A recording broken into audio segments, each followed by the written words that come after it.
Item ಯಾವುದೇ ಇರಲಿ try ಮಾಡಿ ಆಚಿ ಚಿಕನ್ ಮಸಾಲಾ. ಇನ್ನು ನಾಳೆ ಸಿದ್ದರಾಮಯ್ಯ ರಾಜೀನಾಮೆಗೆ ಟೈಮ್ ಫಿಕ್ಸ್ ಆಗಿದೆ. ನಾಳೆ ಸಿದ್ದರಾಮಯ್ಯನವರ ರಾಜೀನಾಮೆಗೆ ಟೈಮ್ ಫಿಕ್ಸ್ ಆಗಿದ್ದು ನಾಳೆ 11:30 ಸಿದ್ದರಾಮಯ್ಯನವರು ರಾಜೀನಾಮೆ ನೀಡೋದು ಪಕ್ಕ. ಸಿದ್ದರಾಮಯ್ಯ ರಾಜೀನಾಮೆಗೆ ಟೈಮ್ ಕೊಟ್ಟಿದ್ದಾರೆ ರಾಜ್ಯಪಾಲರು. ರಾಜ್ಯಪಾಲರನ್ನ ಭೇಟಿ ಮಾಡಿ ರಾಜೀನಾಮೆ ನೀಡಲಿದ್ದಾರೆ ಸಿದ್ದರಾಮಯ್ಯ.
ಸಿದ್ದರಾಮಯ್ಯ ರಾಜೀನಾಮೆಗೆ ಟೈಮ್ ಫಿಕ್ಸ್ ಆಗಿದೆ. ನಾಳೆ 11:30 ಸಿದ್ದರಾಮಯ್ಯನವರು ರಾಜೀನಾಮೆ ನೀಡ್ತಾರೆ. ಸಿದ್ದರಾಮಯ್ಯ ರಾಜೀನಾಮೆಗೆ ಟೈಮ್ ಕೊಟ್ಟಿದ್ದಾರೆ ರಾಜ್ಯಪಾಲರು. ರಾಜ್ಯಪಾಲರನ್ನ ಭೇಟಿ ಮಾಡಿ ಸಿದ್ದರಾಮಯ್ಯ ರಾಜೀನಾಮೆ ಕೊಡ್ತಾರೆ.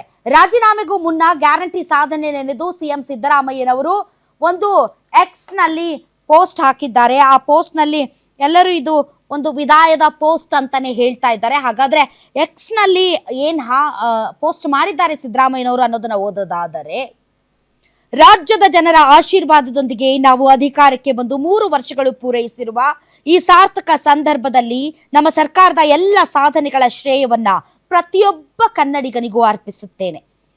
ಚುನಾವಣಾ ಪೂರ್ವದಲ್ಲಿ ರಾಜ್ಯದ ಜನತೆಗೆ ನೀಡಿದ ಪ್ರತಿ ಮಾತಿಗೂ ಬದ್ಧರಾಗಿ ನಡೆಯುವ ಮೂಲಕ ನುಡಿದಂತೆ ನಡೆದ ಹೆಮ್ಮೆ ನಮಗಿದೆ. 5 ಗ್ಯಾರಂಟಿ ಯೋಜನೆಗಳನ್ನು ಜಾರಿಗೊಳಿಸಿ ಪ್ರತಿ ಮನೆಗೂ ತಲುಪಿಸುವಲ್ಲಿ ಯಶಸ್ವಿಯಾಗಿದ್ದೇವೆ. ಯಾರೂ ಹಸಿವಿನಿಂದ ಮಲಗಬಾರದು ಎಂಬ ಸಂಕಲ್ಪದೊಂದಿಗೆ ಜಾರಿಗೊಂಡ ಅನ್ನಭಾಗ್ಯ ಯೋಜನೆಯು ಕೋಟ್ಯಂತರ ಕುಟುಂಬಗಳಿಗೆ ಪೌಷ್ಟಿಕ ಆಹಾರದ ಭದ್ರತೆ ನೀಡುವ ಮೂಲಕ ಆರೋಗ್ಯವಂತ ಸಮಾಜಕ್ಕೆ ಆಧಾರವಾಗಿದೆ.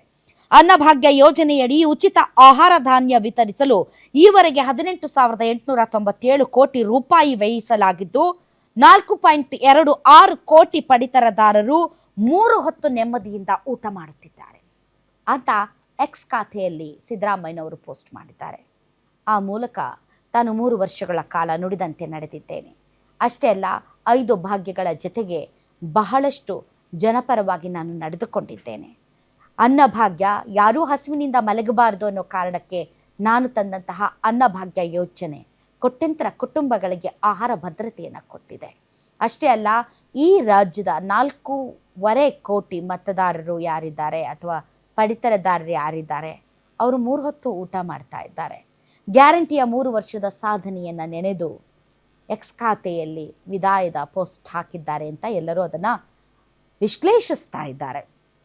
ಸೊ ಈ ರೀತಿಯಂಥ ನಡೆಗಳಿದೆಯಲ್ಲ, ಅವು ಡೆಫಿನೆಟ್ಲಿ ಸಿದ್ದರಾಮಯ್ಯನವರು ವಿದಾಯ ಹೇಳೋದಕ್ಕೆ ರೆಡಿ ಆಗಿದ್ದಾರಾ ಅನ್ನುವಂಥ ಮುನ್ಸೂಚನೆಯನ್ನು ಕೊಡ್ತಾ ಇವೆ ಅಂತಲೇ ರಾಜಕೀಯ ಪಡಸಾಲೆಯಲ್ಲಿ ಅದನ್ನು ಮಾತಾಡಲಾಗ್ತಾ ಇದೆ.